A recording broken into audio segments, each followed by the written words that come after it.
Another operation I'd like to talk about is an upper lid blepharoplasty or eyelid lift. This is a procedure that we do to remove excess skin from the upper eyelids. Now I kind of say to people many times this is a twofer. You get 2 for 1. Number 1, you can see better. Number 2, you look better. So we call it a twofer, 2 for 1.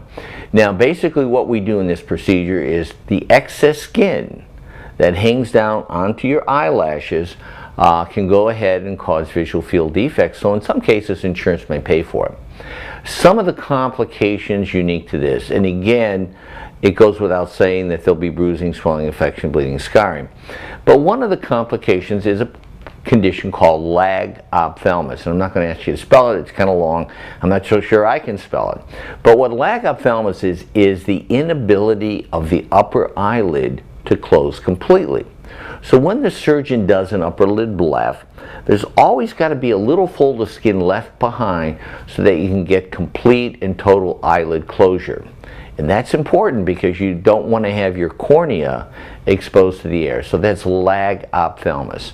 Again, it's not common at all. And sometimes people will have a temporary lag ophthalmos as a result of swelling and edema. And speaking of swelling and edema, I tell patients the most important thing after an upper lid bleph or coronal is to keep your head elevated and to keep ice on your eyes as much as you can the first 4 days. So head up and ice to minimize bruising and swelling.